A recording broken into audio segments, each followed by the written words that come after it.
Sarah had never been more humiliated in her life. As she stormed out of the upscale restaurant, her heels clicking furiously against the marble floor, she could still hear the whispers and see the pitying glances from other diners. Her carefully planned blind date had imploded in the most spectacular way possible, and all she wanted was to disappear. But when she reached the parking lot and saw her father, a man who hadn't stood for anyone in 15 years, struggling to rise from his wheelchair with tears streaming down his face, everything she thought she knew about that disastrous evening shattered into 1,000 pieces. It had started 3 weeks earlier when Sarah's best friend Emma had insisted on setting her up. "He's perfect for you," Emma had gushed over coffee. "Smart, kind, works with veterans. You'll love him." Sarah had been skeptical. At 32, she'd endured enough bad dates to fill a comedy special. But Emma's enthusiasm was infectious, and Sarah found herself agreeing to meet this mysterious man named Marcus at Giovanni's, the nicest Italian restaurant in town. Sarah spent hours getting ready that Friday evening.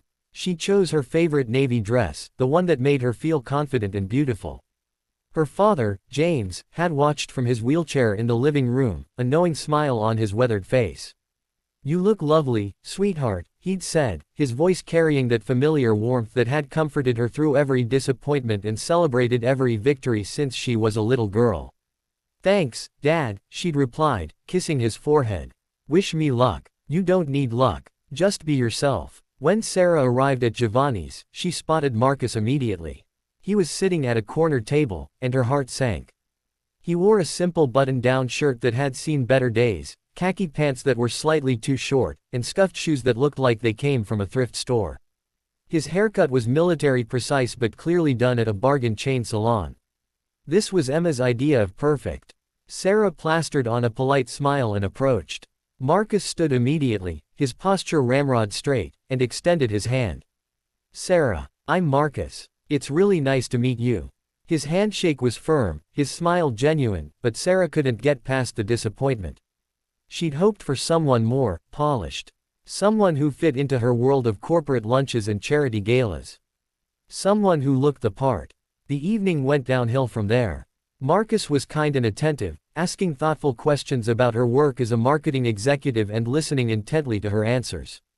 But when the waiter came, Marcus hesitated over the menu, clearly calculating prices.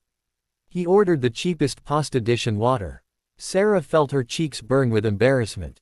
"I'll have the lobster ravioli and a glass of the house Pinot Grigio," she said, perhaps a bit too loudly. Throughout dinner, Marcus talked about his work at a veterans transition center, helping former service members adjust to civilian life. He spoke with such passion about the men and women he worked with, about their struggles and triumphs.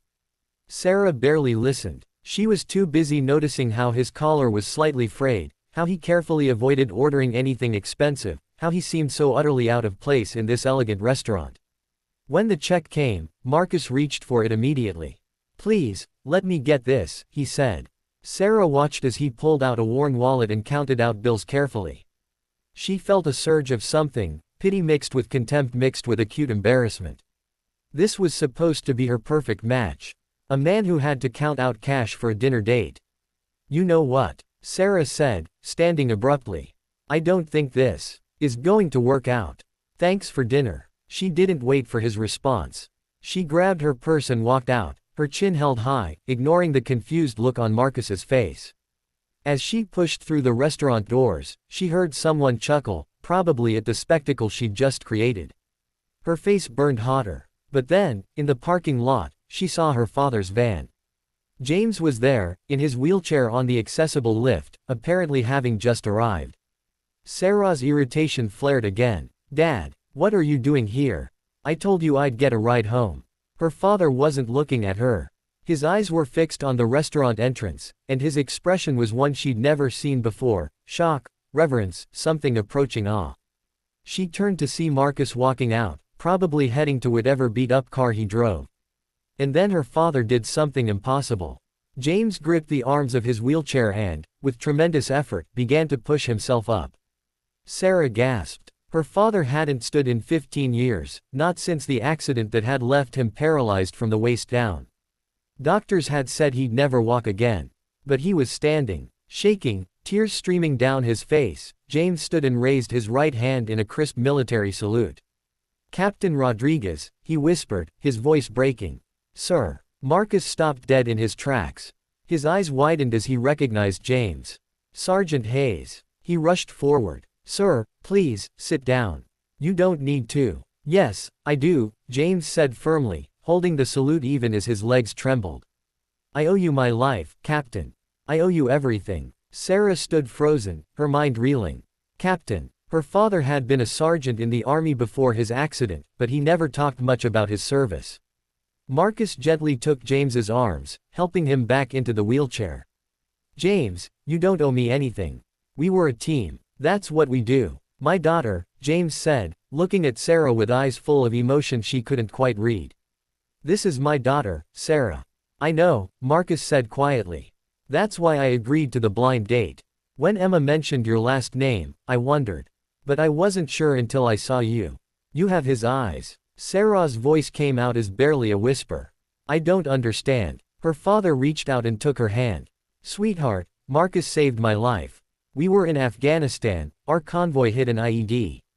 I was trapped in a burning vehicle. Marcus went back 3 times, pulling out wounded soldiers while taking fire. I was the last one. The vehicle exploded 30 seconds after he got me out. You received the Silver Star," Sarah breathed, remembering news coverage from years ago about a young captain who'd saved his entire squad. She'd never connected it to her father's unit. Marcus shifted uncomfortably. "I just did what anyone would do." "No," James said firmly. "You did what heroes do. And after you were discharged, instead of taking some cushy corporate job with your background, you dedicated your life to helping veterans. I've followed your work, son. The transition center, the housing program, the job training. You take no salary. You live on next to nothing so every dollar can go to helping soldiers rebuild their lives." The pieces fell into place with sickening clarity.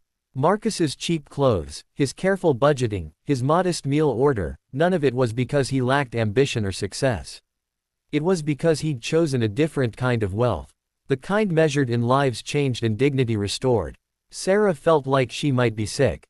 She'd judged him, dismissed him, humiliated him, all because he didn't fit her shallow expectations of what success should look like. "I'm so sorry," she whispered, looking at Marcus.